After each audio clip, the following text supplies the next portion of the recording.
I'm sorry, Jonathan. Mr. Hampton needs me right now. Come on, you bastard! You can do better than that! Nah, it's my turn!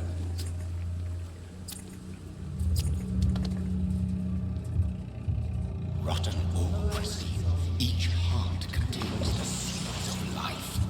Drink at this river, try it all.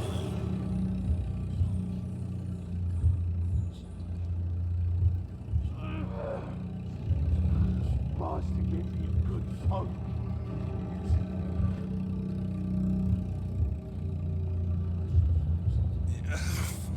Oh, come on, you bastard! I won't bite. Sir, please. You've lost too much blood. Calm yourself.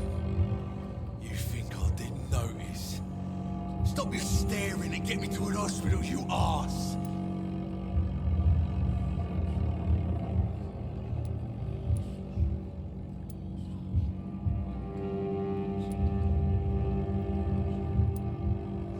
Insulting a good Samaritan. Not exactly the way to get rescued. All right, sorry. I am in pain here. My guts are spilling out onto the street and you're yabbering on. Yes. That's a very nasty wound you've got there. Take my word, I am a doctor. Dr. Jonathan Reed. Name's Clay Cox. I'd appreciate you helping me to a better place, Doc. Follow me, Mr. Cox. Let me assist you to that better place.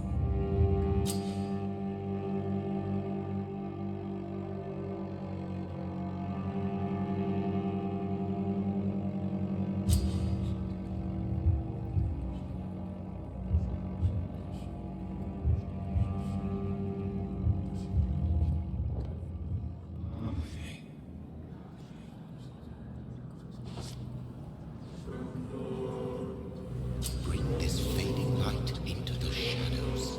Dance with him the dance of life and death.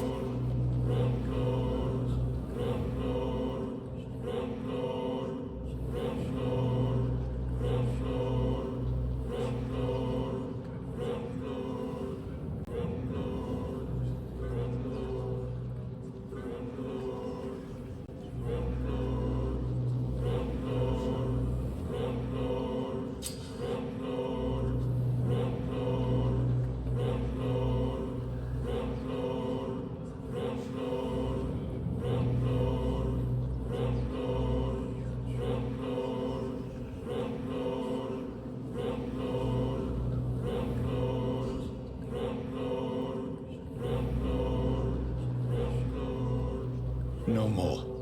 Not tonight. Not like this. I will not take another life.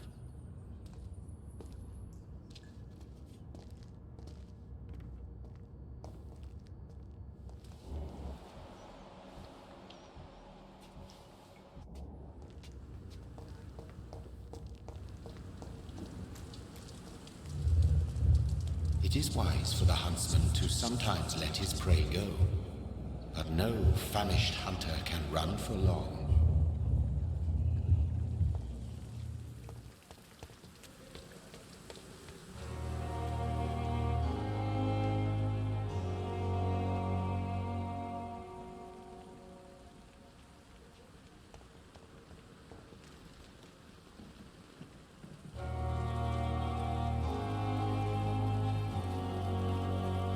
Doctor, where have you been? I've little time to play hide and seek with new staff members, no matter how illustrious they may be. I found a wounded man by the docks. He answers to the name of Clay Cox. He requires urgent medical attention. Already making the rounds? That's the Pembroke spirit. I'll ask our porter, Milton, to bring him back immediately. Thank you, nurse. What can I do for you? Dr. Swansea insisted we provide you a quiet office. You'll find it on the second floor with your name on the door. Thank you. Nurse Crane, isn't it? Yes, Dorothy Crane. Welcome to Pembroke Hospital, Dr. Reed. Your office has been prepared. I would like to ask a few questions first. If you could point me in the direction of my room again, nurse. Second floor of the hospital, left after the stairs. It's the last vacant office at the end of the... And Mr. Hampton, the patient we brought in, how does he fare? I gave him a sedative to help him sleep. Poor thing was in quite a state of shock. What kind of man is Dr. Swansea? Well, you accepted the job from him. I thought you would have known about your employer.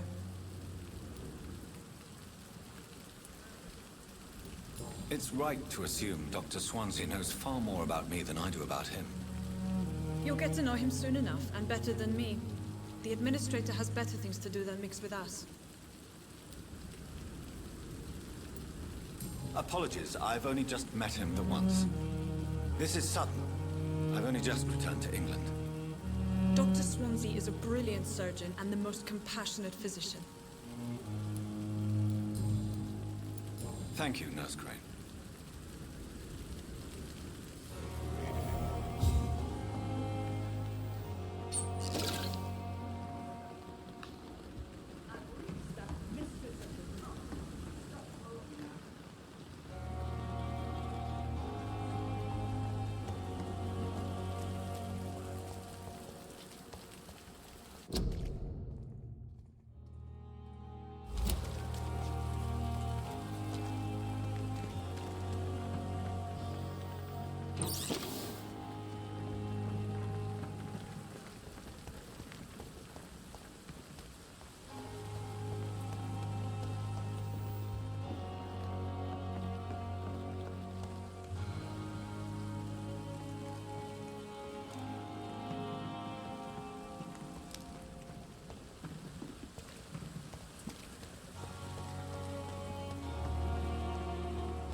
Good evening, sir. I'm Dr. Jonathan Reed. I'm new here. I've already heard about you, Dr. Reed. I'm Milton Hooks, the ambulance driver for this shithole of a hospital. That's quite a blunt introduction, Mr. Hooks. You can call me Milton. I like to speak my mind, Dr. Reed. Perk of the job. Don't judge me, and I won't judge you. I'm not sure I understand what you're talking about. Well, I'm no doctor, but I'm pretty sure a gun can't be used as a surgical instrument. You have a keen eye. I learned to shoot during the war, and have carried one ever since. Old habits die hard. No need to explain, Dr. Reed. And if you ever need a better gun, remember, I may have something for you.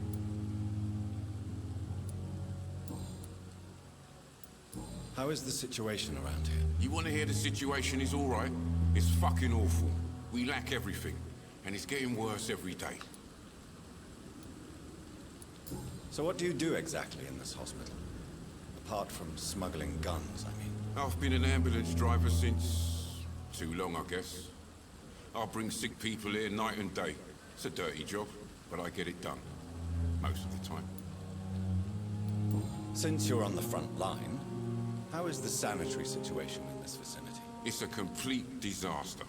It's even getting dangerous to enter some streets or buildings. Even the locals attack you. It sounds like things have been a bit rough recently. What's happened? Yesterday I got attacked by the patient I was bringing here. I escaped from the hospital's garden, but I lost my wallet when I was running. You left an infected patient outside the hospital? That's incredibly dangerous. Go there yourself if you want, but be careful, Doctor. I'd rather not bring your dead body back.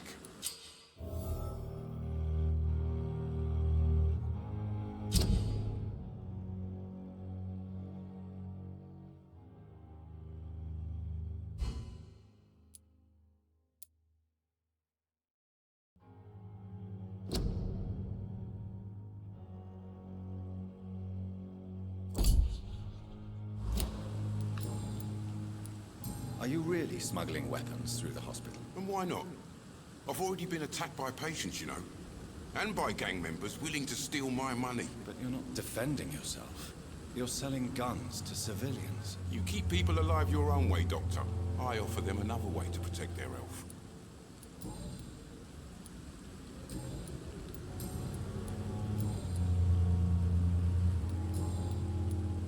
I'd like to see your goods. Wise choice, Dr. Reed. A reliable gun is what everybody needs these days.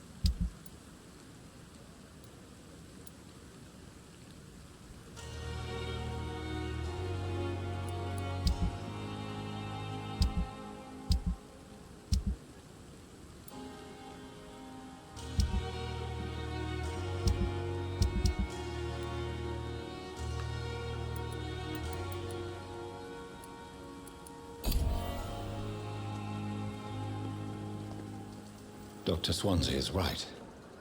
This place seems perfect to conduct my research.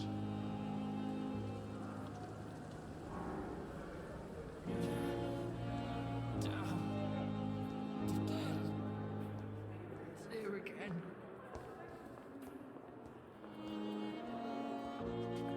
Good evening, sir. I'm Dr. Reed.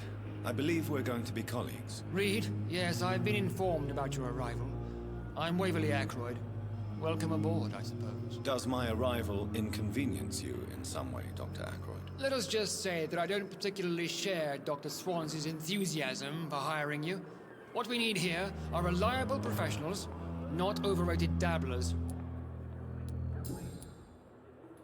If you have a problem with me, Dr. Ackroyd, please feel free to tell me. Dr. Swansea has imposed your presence on this hospital without asking anyone's advice. The benefit of his position. But I don't agree with it. I know we've never met before, but I believe this hospital could use all the help it can get.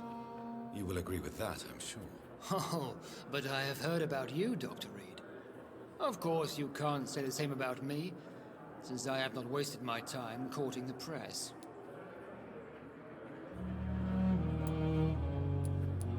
Aren't you too old for such jealousy? It really won't do you any good, you know. Don't be ridiculous, Dr. Reed. A simple glance is enough for me to know you have nothing for me to envy.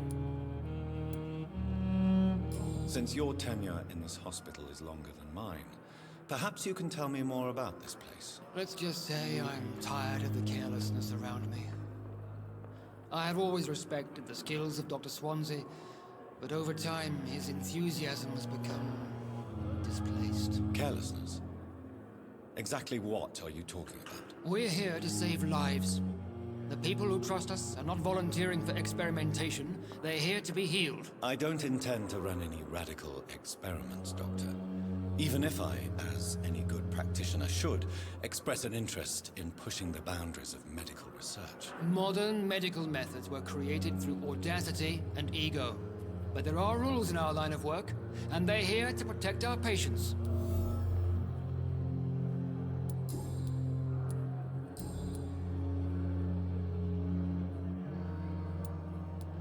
I don't know what you've heard about me, but I have already proved my value as a practitioner. I don't question your skills, Dr. Reed, but your motive. Is it money, fame, or are you truly dedicated? And what exactly is that supposed to mean? I served in the war just like you. But unlike you, I did not use the wounded to play the modern sorcerer. Be careful what you insinuate, Dr. Ackroyd. I only want you to admit you used those men to improve your theories. This is ridiculous.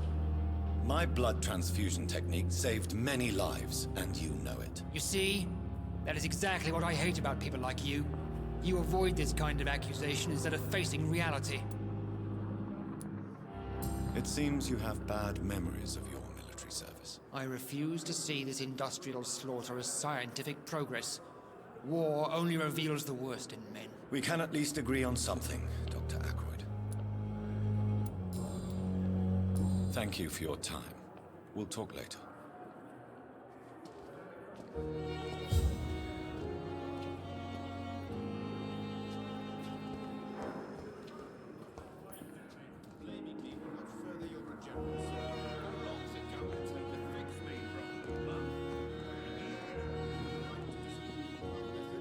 And you will kindly apologize when you're feeling better.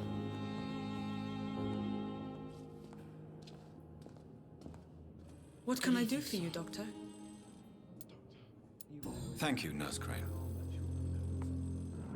As for me, what a blood... Good evening, sir. I'm Dr. Reed.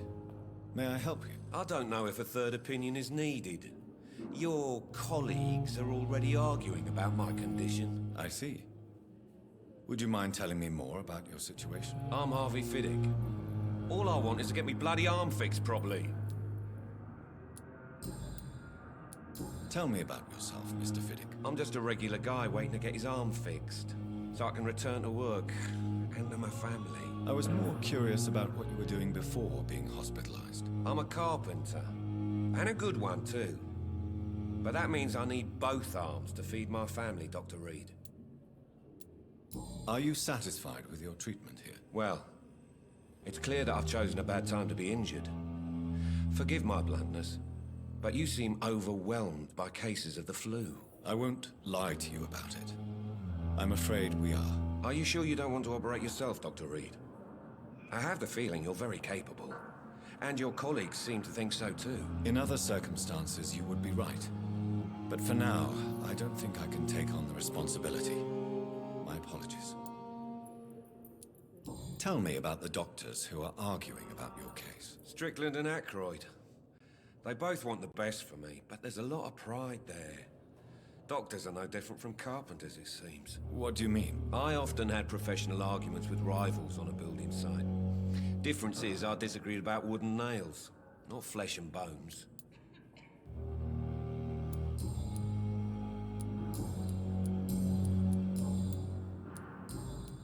Goodbye for now, Mr. Fiddick. I'll see you later.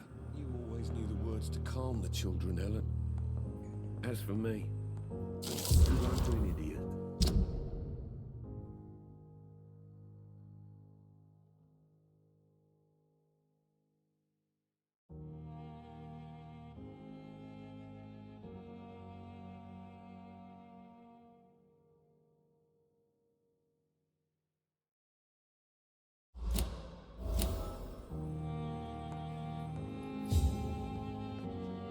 Good evening, Mr. Fiddick. Good evening, Dr. Reed. And You seem worried about the safety of your family. And it's obviously the reason why your wound troubles you so much. I cannot give up on my children now. They both need me living. What about their mother, if I may ask? She died in 1915 during one of the first Zeppelin raids. We never found her body. Tell me more about the death of your wife, Harvey. 1915. I was in the army, building workshops for the Royal Flying Corps. Helen was happy I wasn't sent to the front. What happened? The Germans sent Zeppelins to bomb the construction site, but they missed their target. My wife was bringing my dinner when the bombs fell. I'm sorry for your loss. So many died during the bombings. I served in France and witnessed the carnage there. I would like to say that she didn't suffer. Truth is, I have no idea. I just know that I'm all that me kids have. Poor little bleeders. How are your children after losing their mother? They were smaller then. The only good thing about this is my Ellen didn't bring them with her that night. Goodbye for now, Mr. You always knew the words to calm the children, Ellen. As for me, what a bloody idiot.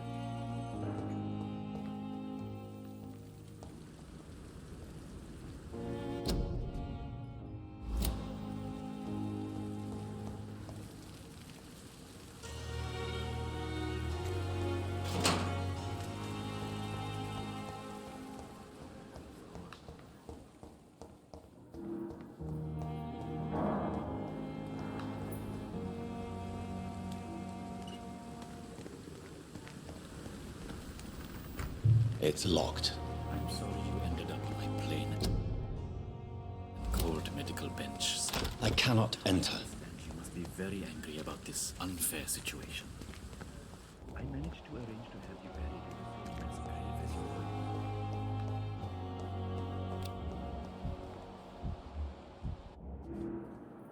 Good evening, Doctor. I believe we're going to be working together. Dr. Reed. Dr. Swansea informed us of your arrival, but I could not dare to believe we'd have such good fortune. Such an honor, sir. Thank you. And you are? I am Thoreau Strickland, Dr. Thoreau Strickland. I'm a great admirer of your work, Dr. Reed. Please, could you tell me something about yourself? I'm a great admirer of your work concerning blood transfusion, Dr. Reed. I run my own experiments. I'm convinced it's the future. What made you choose to be a doctor? I'm not ashamed to admit you and your work have inspired me. I am honored to have the opportunity to work by your side. I'll give you some advice, but understand that nothing beats practical experience, which can be exhausting and solitary work. Of course, sir. And don't worry, I will never allow myself to be a burden, neither to you nor this hospital. I based my technique on my mentor's research. He helped me perfect my method. What is yours? I'd rather not talk about it. For now, it's just theories and first approach. My process is purely experimental and unsuccessful. As long as you're cautious and methodical, you may remain empty-handed, but you won't fail. You're not the first one to warn me, but I am convinced knowledge is the main weapon against the ravages of this epidemic. What do you think of Dr. Ackroyd's aversion to modern medical methods? It's a shame he's so narrow-minded. Dr. Swansea taught me that science is about exploring uncharted territory. I'm convinced that's true. With the influenza and all that's going on, you should put your differences aside, don't you think? Why is it so difficult to work together? I believe that if Dr. Ackroyd had been the one to discover the transfusion process, he would be the first to recommend its use. So you believe it's just a question of jealousy and pride? Dr. Ackroyd is as proud as he is blinded by his obsolete concept of medical science. What can you tell me about the Pembroke? Well, it has always been an honor to work with Dr. Swansea. But with your arrival, I can't think of a better opportunity to learn about blood transfusion. Do you need help with anything in particular? Well, yes, maybe. I'm waiting for a batch of products I ordered for my personal research, yet my supplier seems to have vanished. Do you want me to play the errand boy for you? Oh no, Dr. Reed. But if you went personally to his shop, what with your reputation and all, he wouldn't dare to refuse the products I need. I see. Well, give me the address, for I may pass by if I have time. You seem quite optimistic. It's a rare and precious attitude in these difficult times. I'm convinced that this epidemic is a test of endurance and dedication for us men of science. Questions remain about our capacity to resolve the situation. True. Last summer, during the first wave of the epidemic, I used to joke with Milton about the extra work. We're not smiling now.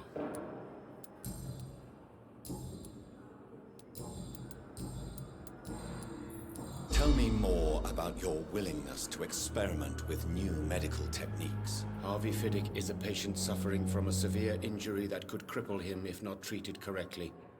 I'm convinced your blood transfusion technique could help him. What is it you really want? To save him, or to prove your point? Fair question.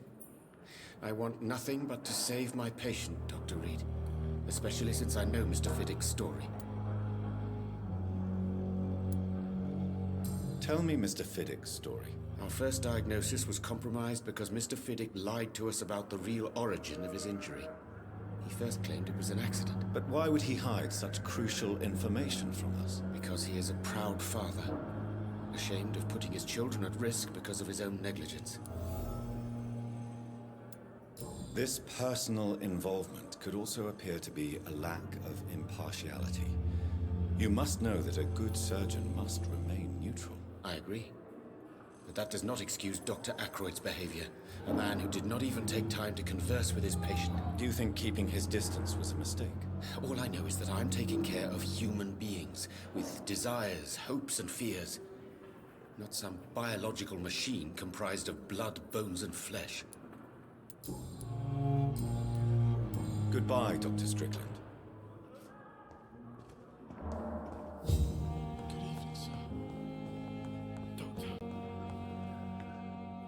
Good evening, Mr. Fiddick. Good evening, Doctor. Tell me about your injury, Harvey. Why do you feel so guilty about it? My wife died because of me.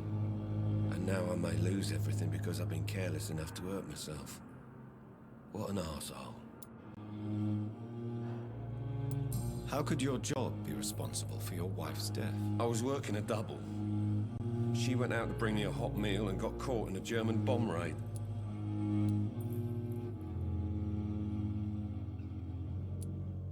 You can't hold yourself responsible for your injury, Mr. Fiddick. Unless you tried to hurt yourself. Of course I didn't hurt myself. But I can't work until my arm is fixed. My children need to eat, Doctor.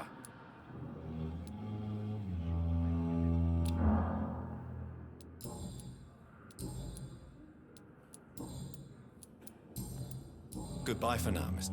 Sweet girl. Reads me like a book.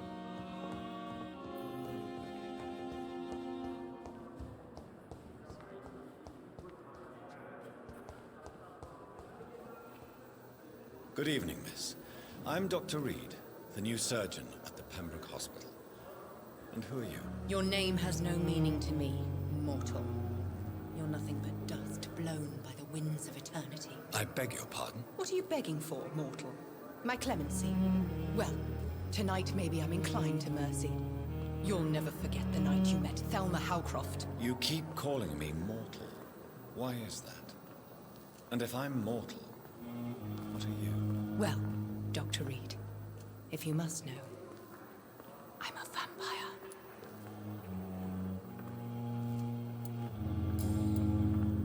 And why do you believe you're a vampire? I don't need to believe anything. It is what I am.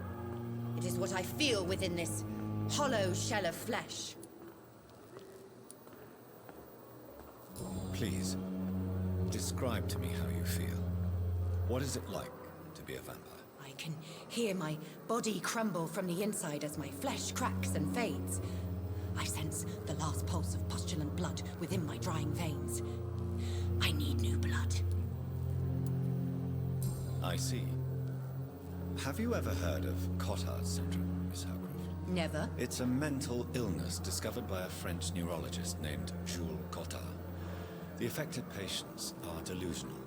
They believe that they are putrefying, that they are dead, a ghost or a ghoul, or in your case, a vampire. Delusional, you say? Oh, sad, petty mortal. You can't even begin to understand the concept of immortality.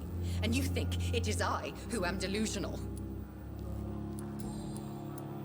I'm assuming you must be a patient here. Am I right, Miss Howcroft? It's only a cover. To hide from my enemies. I can leave whenever I want. As a woman, a spirit, fog, or bat. Who are these enemies you mentioned? Can you describe them? I cannot say for sure. But I sense their eyes on me from nearby.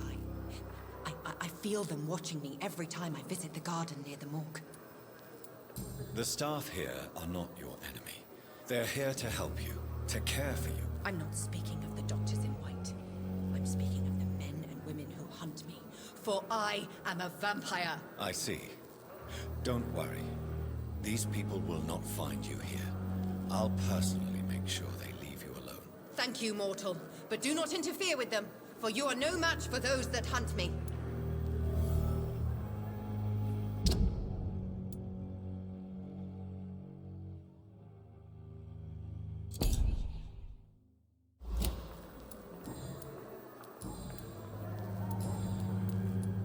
Who are you really, Miss Howcroft?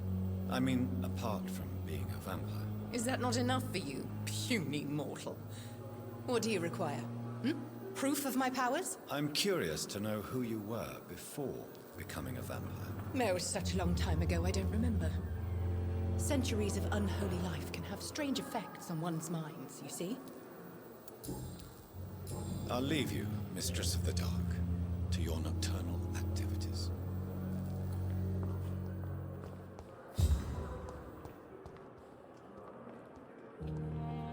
Good evening, nurse. Good evening, Doctor.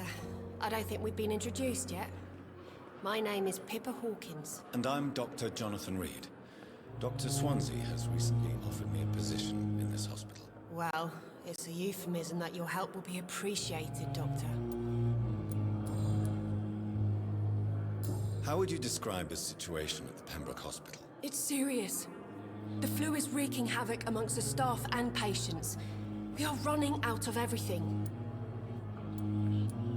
Nurse Hawkins, the Spanish flu won't last forever. Even the Black Plague didn't kill everyone. I wish I could believe you. But what if this epidemic was worse? What if in the end, nobody was spared? You must get a hold of yourself, nurse. Sorry, I'm exhausted.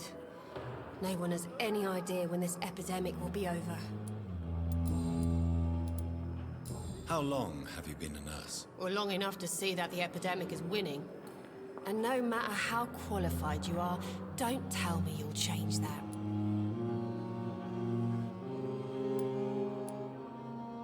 You'd be surprised what dedication can achieve, Nurse Hawkins. In medicine, sometimes we're just a test result away from a miracle. Sorry, Doctor. I don't want to sound bitter, but I'm just too tired to give a pep talk like Nurse Brannigan.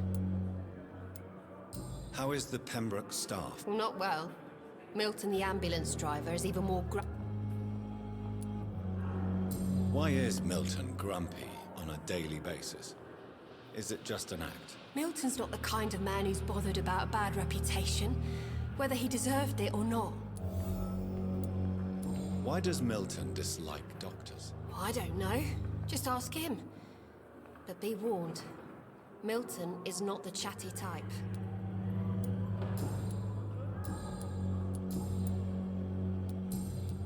Goodbye, Nurse Hawkins.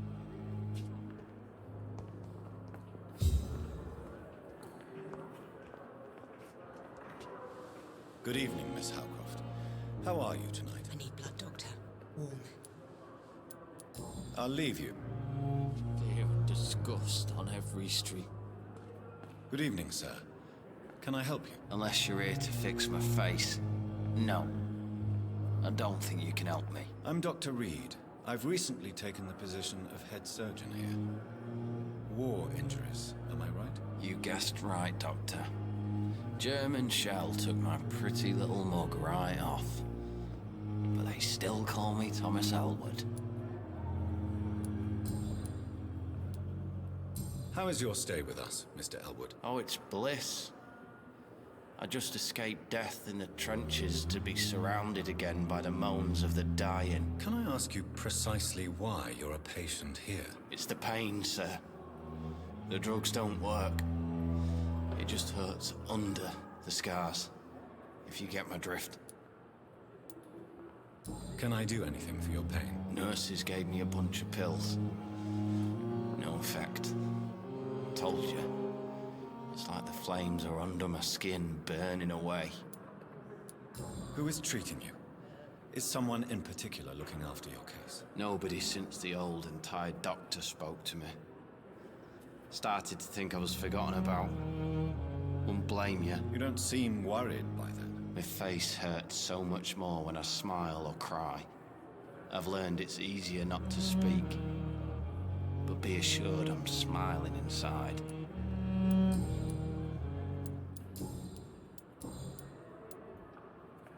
How close are you to Miss Hawcroft? Are you aware that she thinks she is a vampire? To wait for her next nibble is the best reason to stay here. Every time she approaches my bed, she treats me like something tasty. A normal person. Aren't you afraid? She may hurt you if the game goes too far. She's quite harmless, I can assure you. Her head's broken inside is all. While I'm busted on the outside. But she's still beautiful. Living proof that there's hope for me.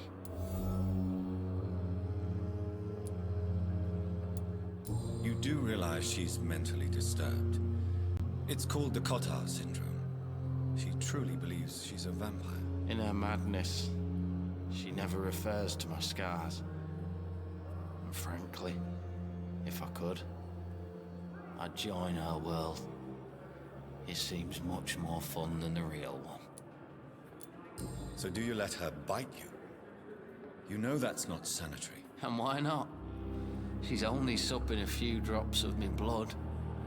And the pain, it's real for once. She could decide to bite less willing patients. Then it's another good reason for me to stay here, Doctor.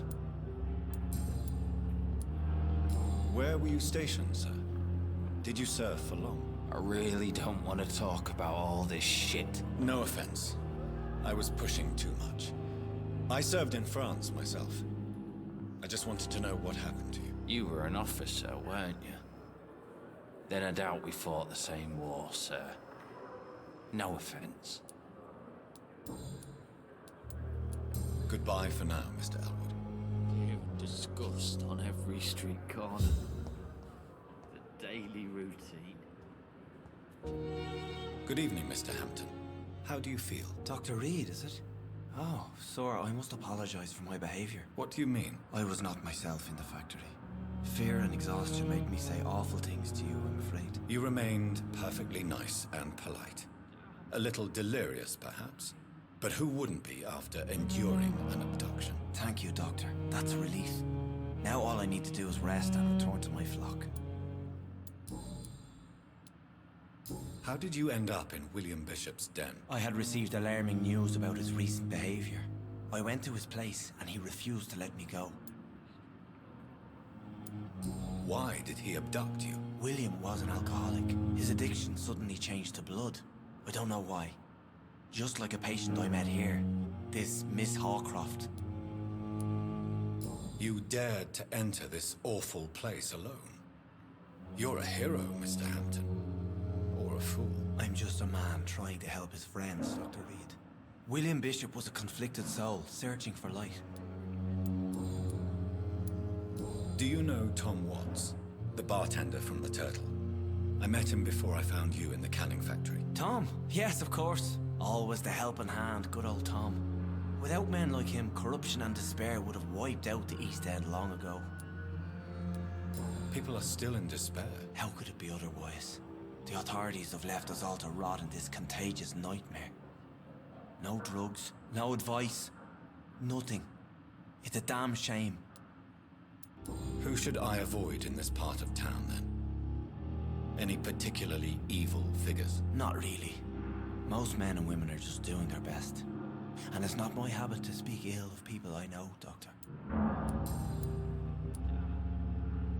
What is the general situation in the East End docks? The situation has always been tough, with a lot of tensions between the gangs and the dockers' trade union. The wet boot boys are very nervous since they lost their leader.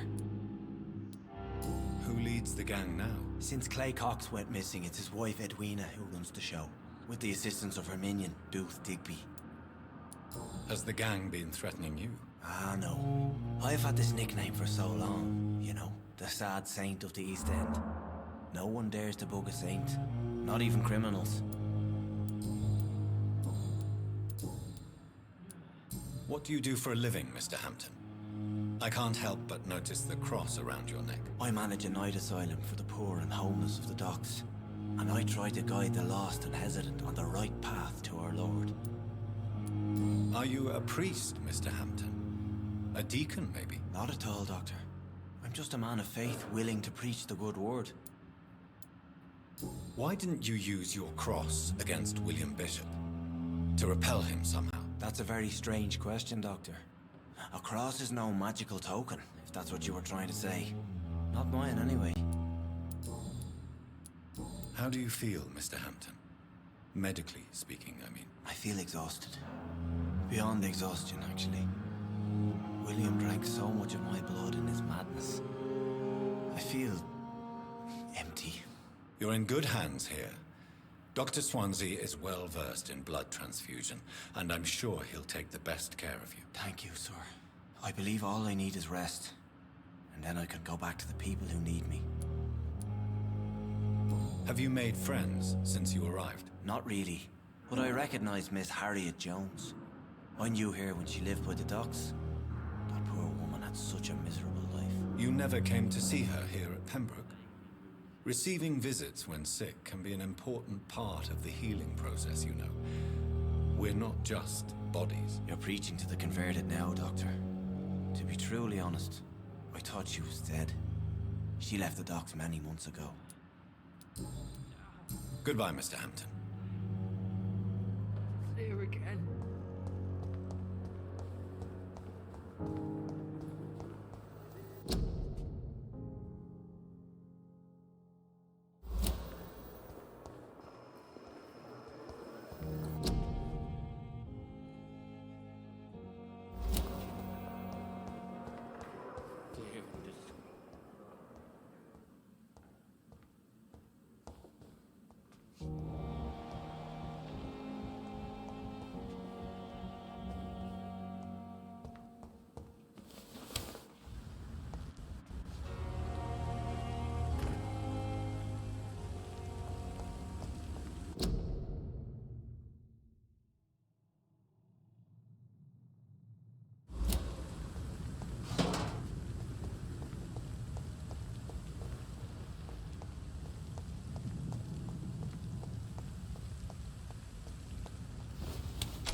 It's locked all.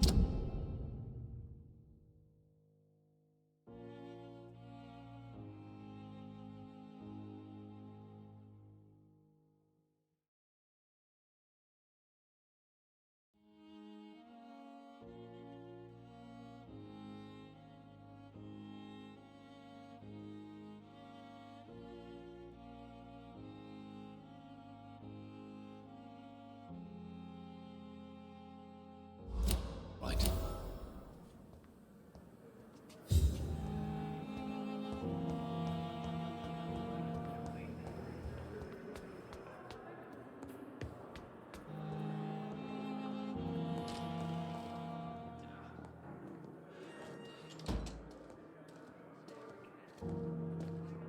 Good evening, sir.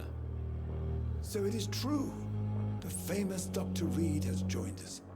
I can't think of any better news during these terrible times. Do we know each other?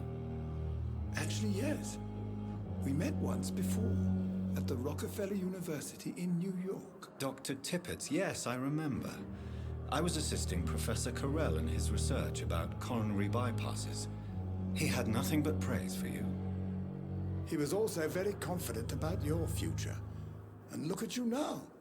Eminent surgeon and blood transfusion specialist. What is the Pembroke Hospital situation? And please, speak freely. This hospital is not exactly the best of London. I'm sure you are used to working in a better environment. It's more than enough.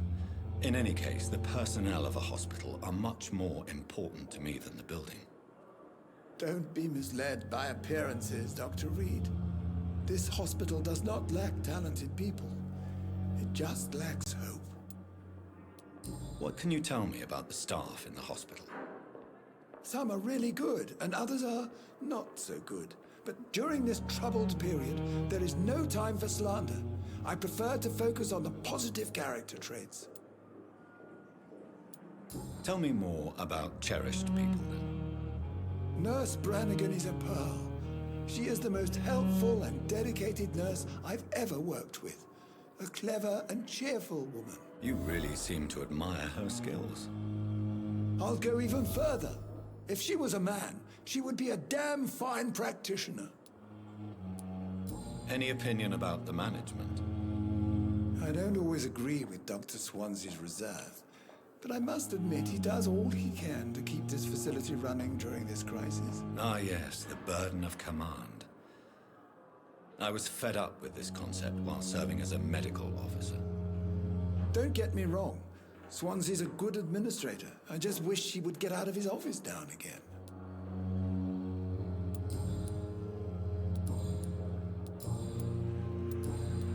Goodbye, Dr. Tippett.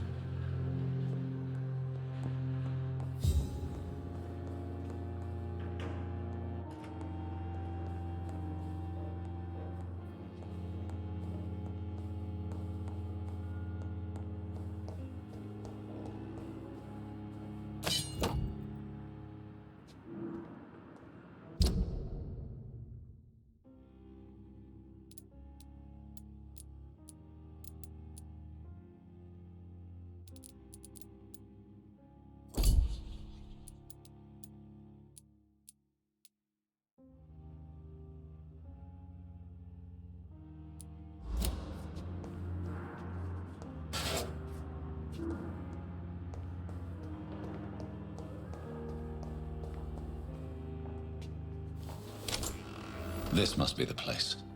It's definitely away from prying eyes. Relegated to the shadows. A kingdom of my own. At least I won't be sleeping in a coffin.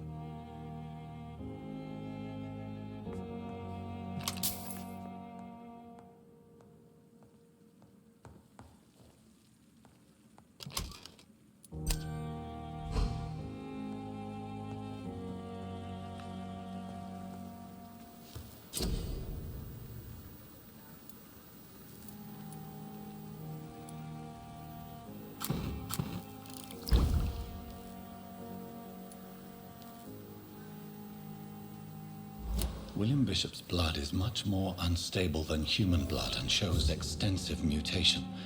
But this is not what happened to me. I must keep on searching. The sun is about to rise. I can feel it. I'll continue tomorrow night. I have so much time now.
Not now.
If I'm to stay here until my research is complete, I'd better learn to hide my true nature from the mortals.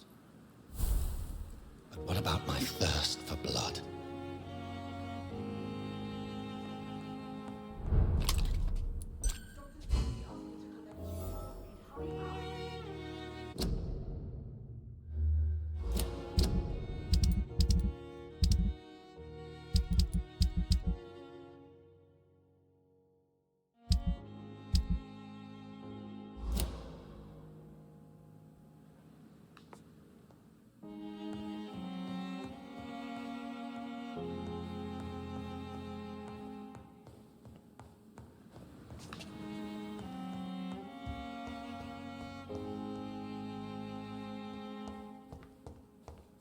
Hurry now, Doctor. It's freezing.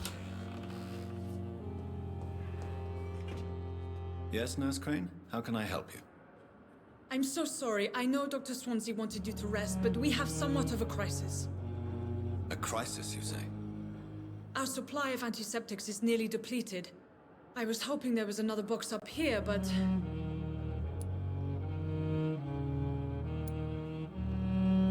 Sorry. There's nothing here. Some of the patients won't last the night without them. Honestly, sir, I'm beside myself. I may have a solution. In France, during the war, drugs shortage was a daily problem, and we had to use our wits to overcome the shortages. However do you mean? If combined correctly, certain household chemical products can be used in a pinch instead. Now, where's the hospital storeroom? The storeroom? Fat chance. This is the Pembroke, and space is luxury we don't have. Everything used to be stored in the old morgue. Perhaps I should look there first. Where is this morgue? It's the large building behind the hospital. You'll need to go in the back door because it's been sealed off for sanitary reasons. Take this key. It opens a small back entrance at the end of a narrow street. The abandoned morgue behind the hospital. A small door at the end of a narrow street. On my way then. Thank you, nurse. Yes, Doctor?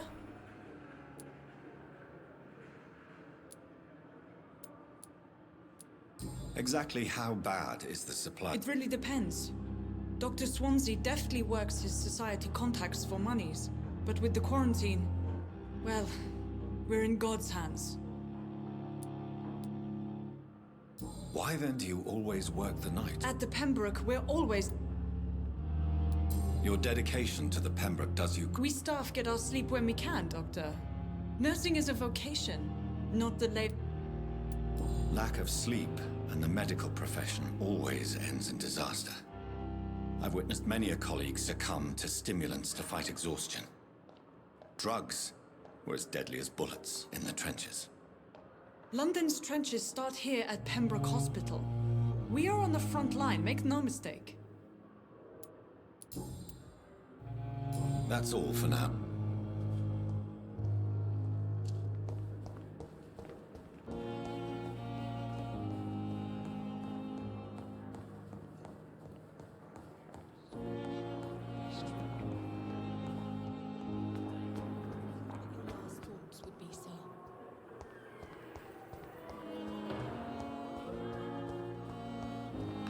Another night with the glorious battalion of Pembroke.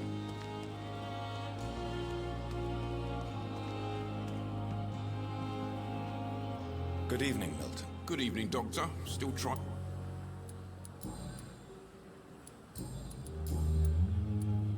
Why do you have such a mediocre reputation among your colleagues, Milton? Fuck them.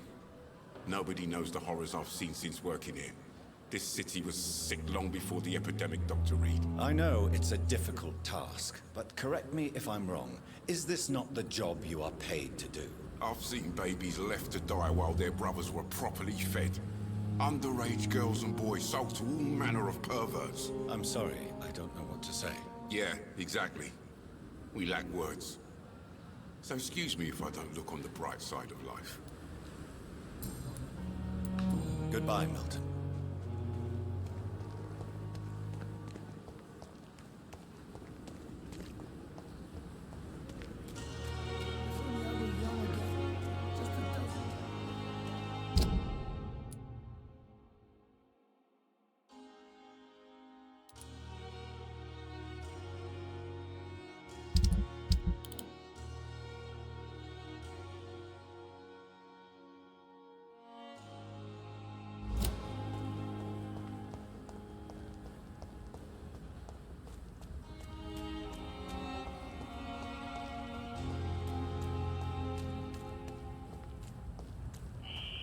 Scowl voices in the garden. I should investigate. If they were to find somebody...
So, Mr. Hooks and Nurse Hawkins are an item. Those two have hidden their affections well.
Balls of Mars. Fortifiers. As popular as they are ineffective. But they do contain iron tartrate, and that might prove itself useful.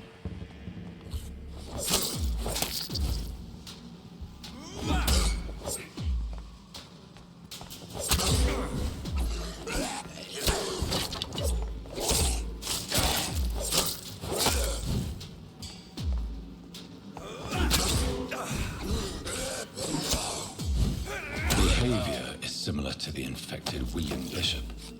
Must be the same strain. This sickness moves faster than influenza.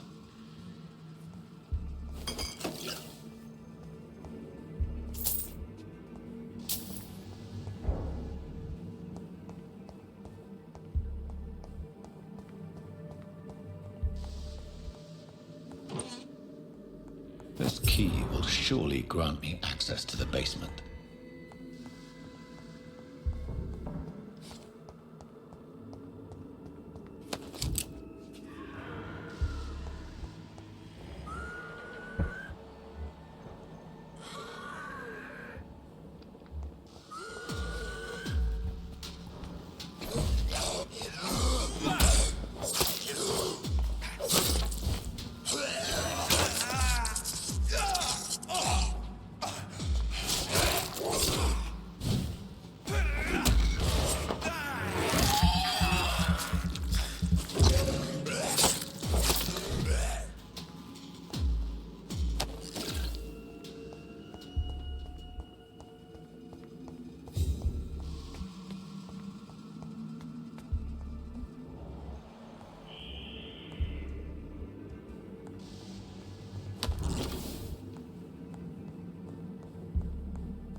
These scowls feed from corpses and the husks of animals. They're not after blood.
It's locked.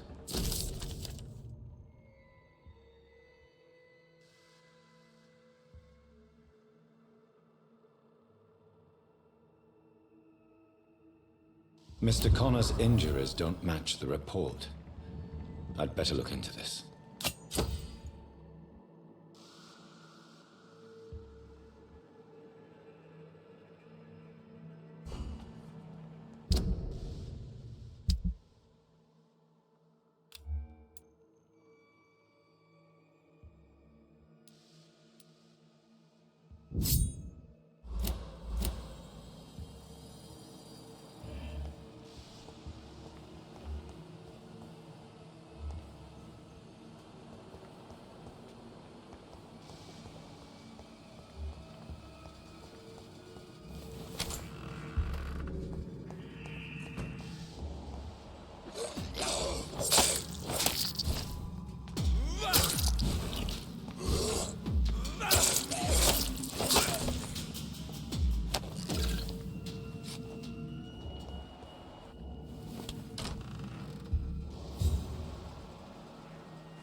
Skulls can be so ferocious.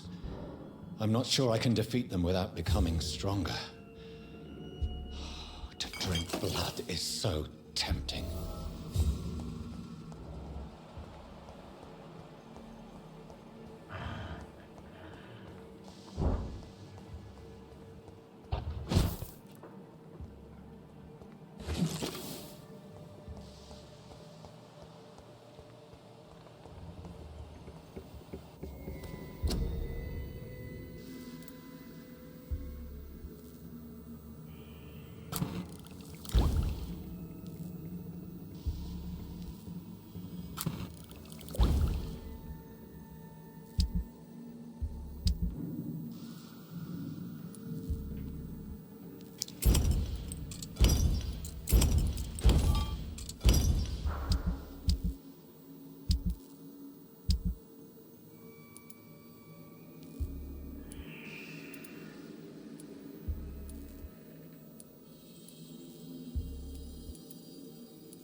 Good evening, Mr. Cox. Dr. Reed. Still working at night, I see. I like that. And why is that? People who don't sleep at night always seem more alive to me. More interesting, one way or another.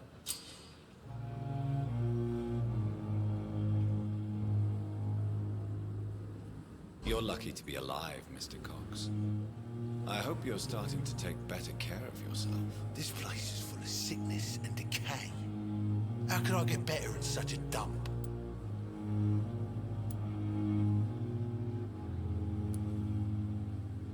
I will see you later. Do you ever think about that poor fellow I saw you push in the water? The wound he gave me will make sure I don't forget him. It still fucking hurts. Boss had cut me good. What did he want? Revenge? I recently had to kill his brother. Poor arsehole thought it would be easy to return the favor.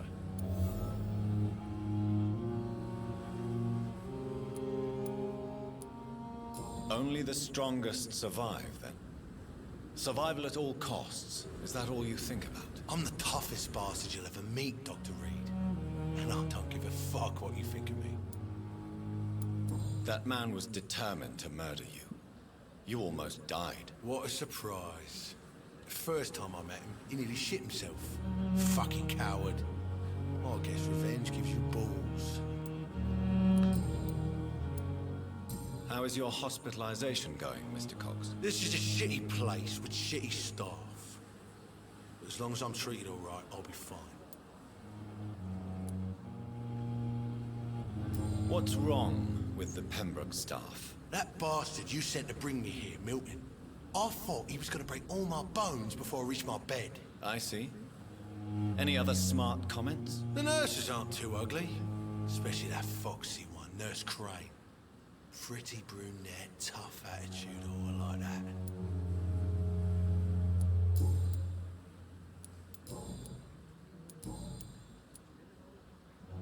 How long do you think you can escape the law, Clay? I know this city like the back of my hand, Doc.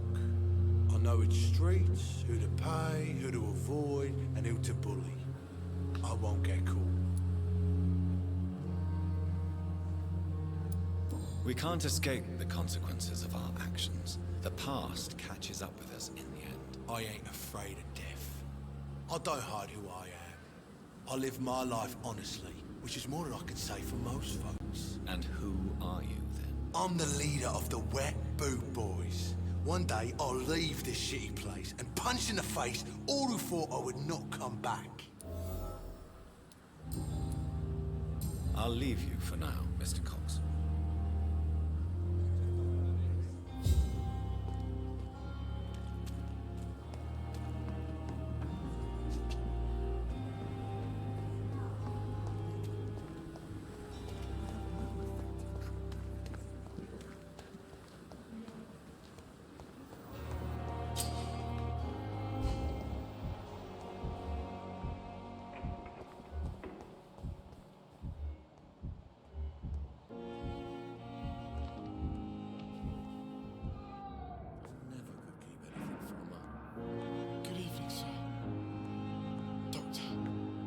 Finally, you've returned, Doctor.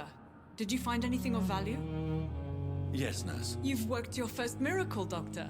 Now, this patient here needs immediate treatment. Duty calls. When the storm has passed, I'll show you how to mix the remedy yourself with the same basic ingredients. Many thanks, Doctor. When you've finished, you ought to report to Dr. Swansea in his office. He's been looking for you. Seemed pressing.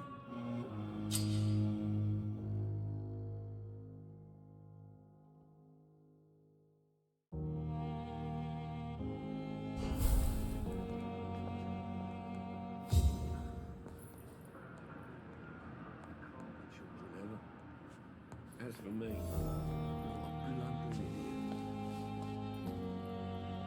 Good evening, madam. Can I help you? It's my son who needs you, sir. I'm Dr. Jonathan Reed. How can I help your son? I'm Beatrice Goswick, mother of Mortimer Goswick. Could you check on him, please, Dr. Reed? I've heard much of your talents as a physician. What can you tell me about yourself, Mrs. Goswick? Not much to say. Just take care of my Mortimer and I'll cover all the expenses. That's all that matters. May I ask if you have an occupation, Mrs. Goswick? I'm a teacher by profession.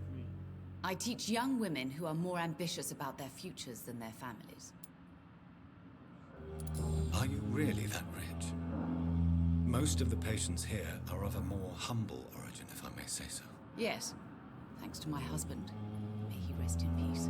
I can cover any needed medical expenses. What do you think of your reception here? Any complaints? I have had the uttermost reservations about this hospital since we arrived. But we had no other choice, considering the state of emergency. Is there something in particular that's bothering you? Some of the staff were not especially welcoming. I suspect they're not accustomed to dealing with patients of such social standing. Tell me more about your arrival at the Pembroke Hospital. What gave you such a bad first impression? The ambulance driver was quite rude, for a start. And that nurse, Miss Hawkins, seems to have quite a dubious attitude. What do you mean? She managed to secure a bed for my son despite the epidemic. It was a relief, but it wasn't cheap. I share your concern, Mrs. Goswick. Be sure that I'll talk to the people involved. I don't expect compensation, Dr. Reed. But I'm aware such behavior would not be tolerated in other hospitals. She charged you for a bed? Yes, and I paid without question, considering the urgency of the situation.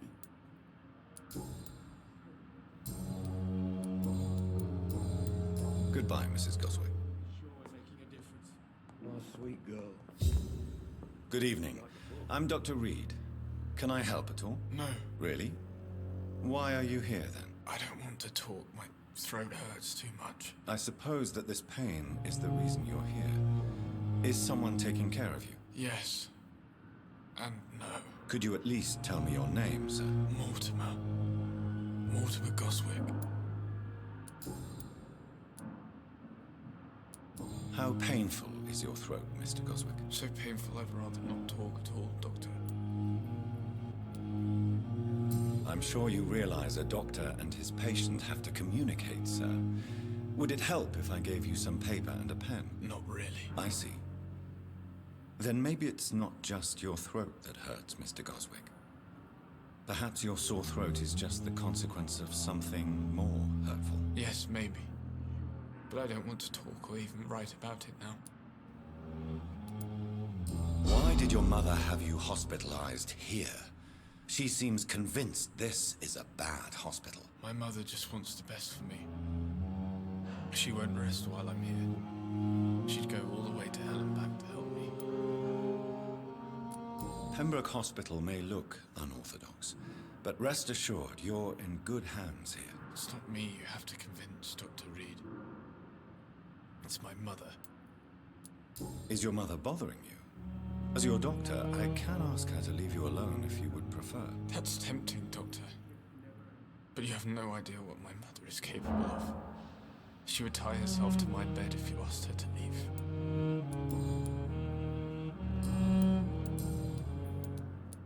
Tell me about yourself, Mr. Goswick. I don't want to talk, Doctor. Do you need any help? I'm afraid I may, sir.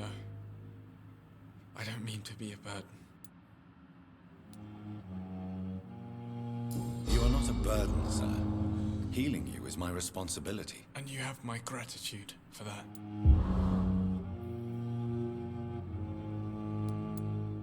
I have to go now, sir. I'm all right. Don't waste your time with me. I'm so tired. Will this shift never end? Dr. Reed, may I help?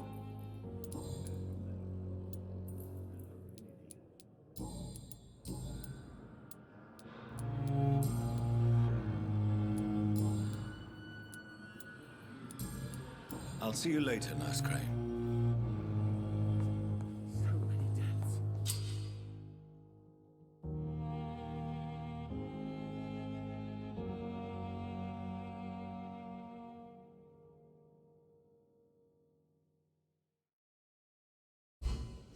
still more coming.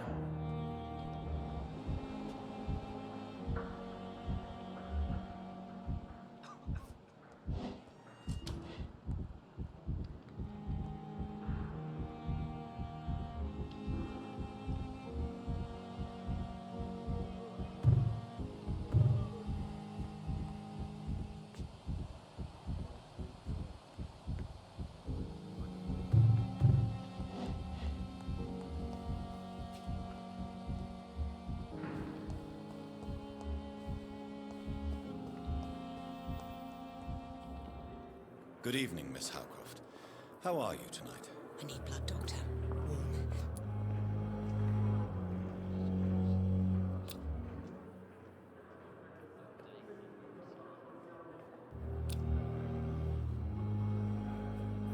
I'll leave you, Mr. You're gonna be fine. We're here for you. Good evening, Mr. Elwood. Evening, Dr. Reed.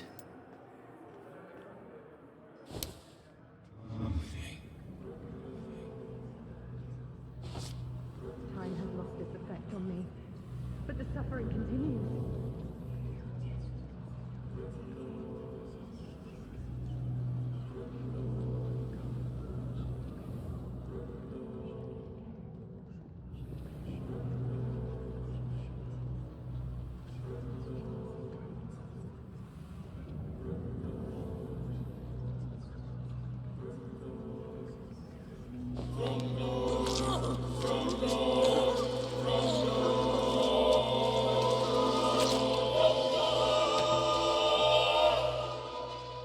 So this is how it ends.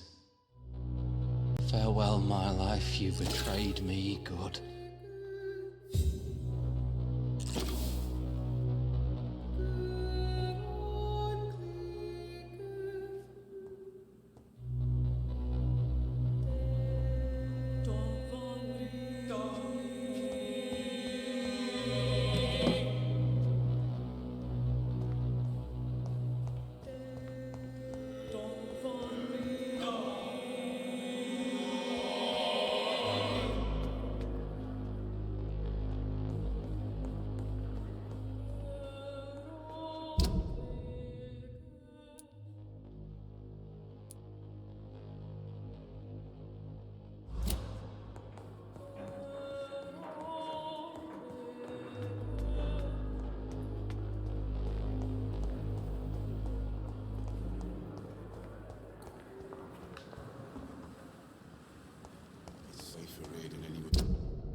It's locked.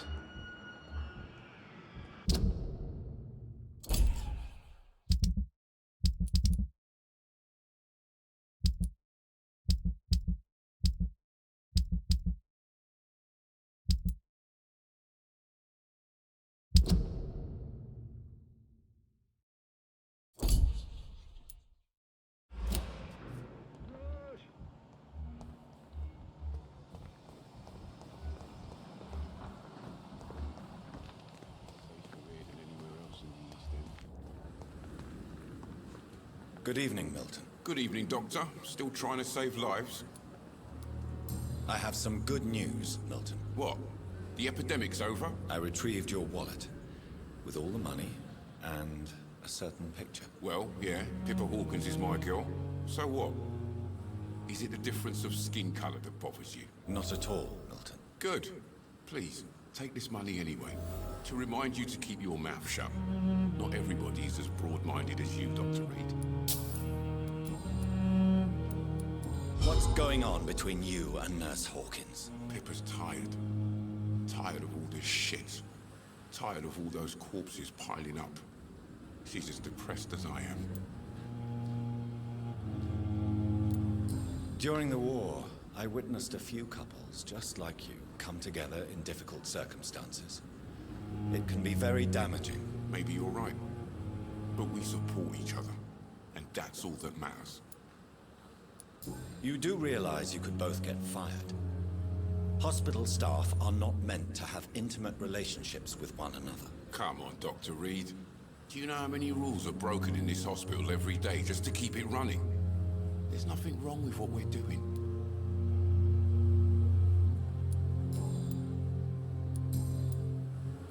Goodbye, Milton.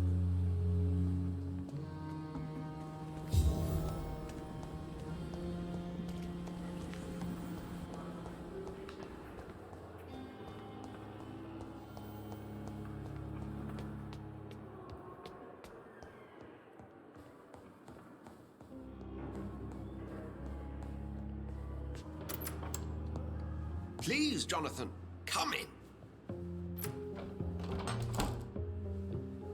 Fascinating, is it not? In the last decade, so many mysteries have been brought to light with our microscopes. The human body, biology's penultimate frontier. The more we explore its boundaries, the less we're able to trace a clear line between life and death. You, my friend, have a foot in both countries. The view must be vertiginous. It's at least as vertiginous as chatting about vampires with you, I would say. This must be all so new to you. This area of town, the hospital, a brand new life. How stimulating it must be. I wish I could share your enthusiasm, Dr. Swansea, but my condition defies scientific categorization. Undead? Unalive? Immortality defies logic. I cannot express my thrill at this serendipitous turn of events. The world's most eminent specialist in blood transfusions, a vampire. One might say a gift from heaven.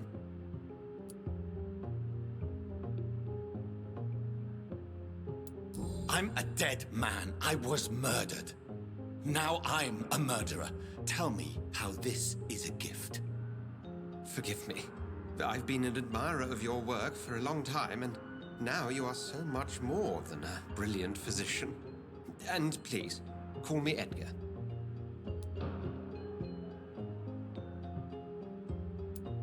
There is no need to apologize, Edgar. You offered me sanctuary when I had none. Very well. I have a task for you, Jonathan. Something that will require all your newfound skills. Please, go on. The Pembroke only survives through the generosity of our benefactors. Unfortunately, our main donor has found herself in a bit of a bind. Now, if you could help her out... A spokesman or politician is what you need. That's not my calling. And until I come to understand what has happened to me, I require discretion. Discretion is in order, Jonathan. Lady Ashbury has recently received rather indelicate correspondence that, if revealed, would jeopardize her position. And you would like me to eradicate this threat? By the stole, of course not. I would just like you to pay her a visit. Her ladyship is certainly near the tents outside, tending the sick. You can't miss her. Look for someone impossibly delicate. Accepted. I'll see what kind of trouble Lady Ashbury is in.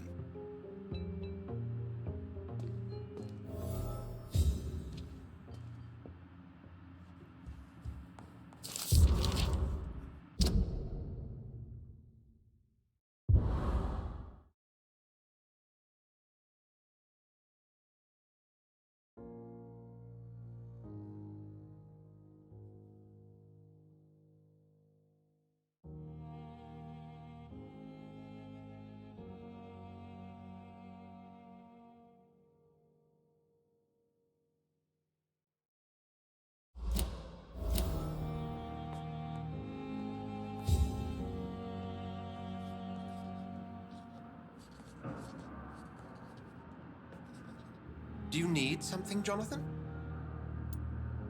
I have just a few questions. Then ask away. You mentioned something about a secret society. A brotherhood, if I recall. Could you elaborate? Certainly. I've been a member of the Brotherhood of St. Paul's Stole for several years. We are pledged to monitor and report vampire activity in England as impartial scientific observers.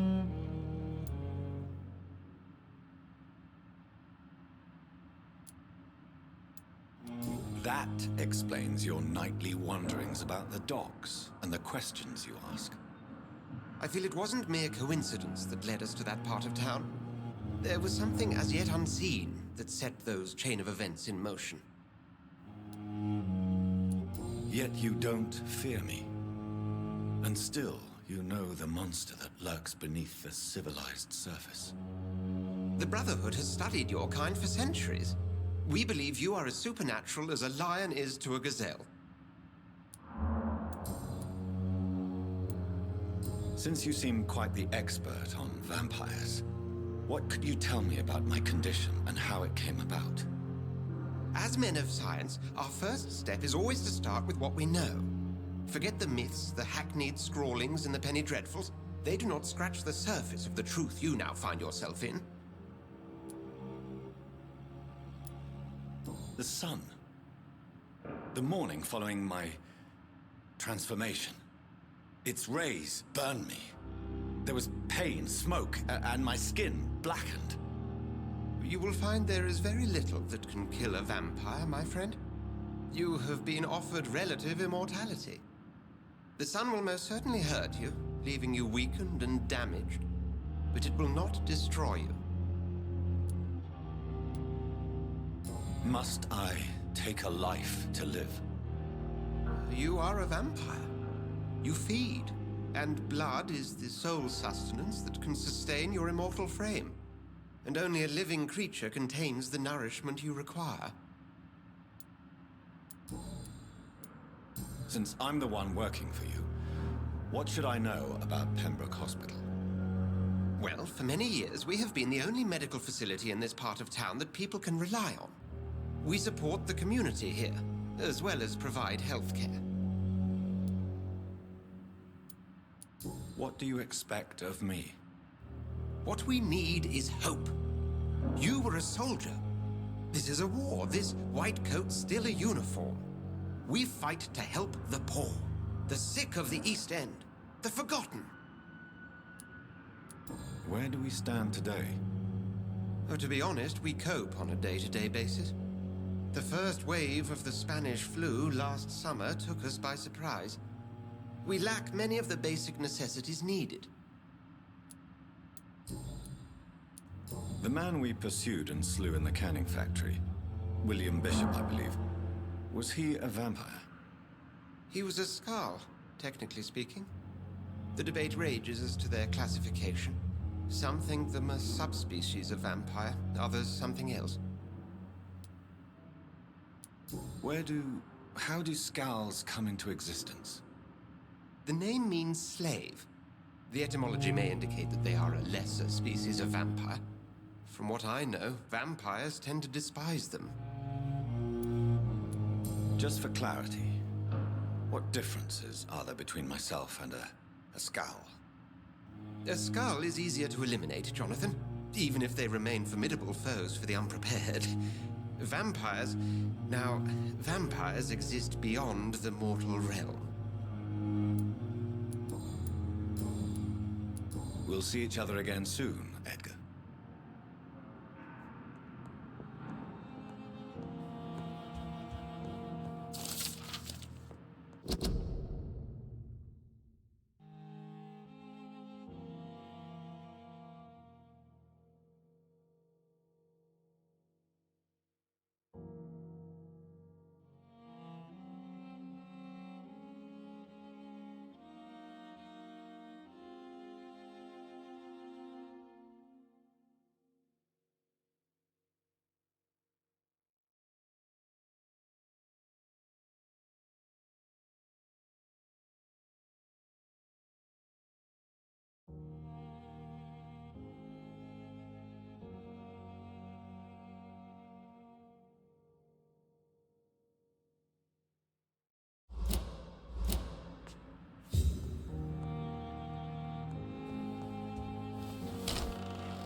The flower's dying.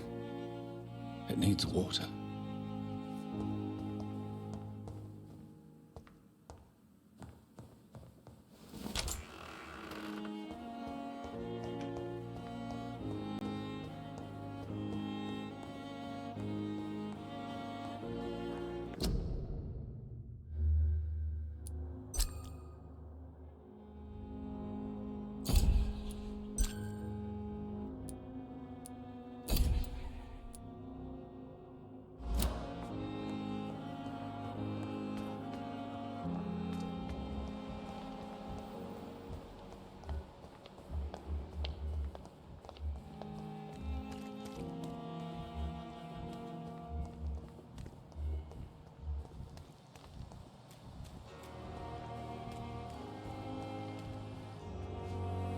Hey, Doc.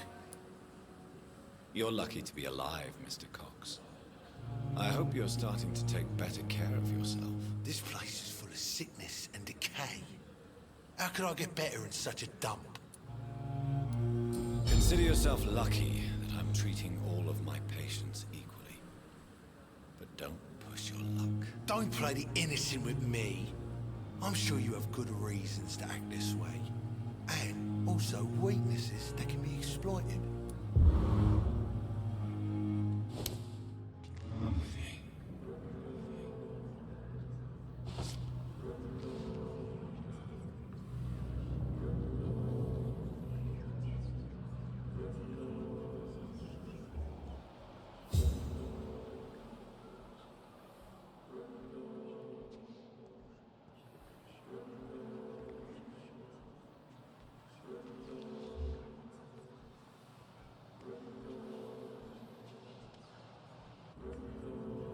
Hey, Doc. Have you heard of any underhand dealings going on in the hospital? Blackmail? That's not my style. Too risky. The black market, though. Now that's where the money is.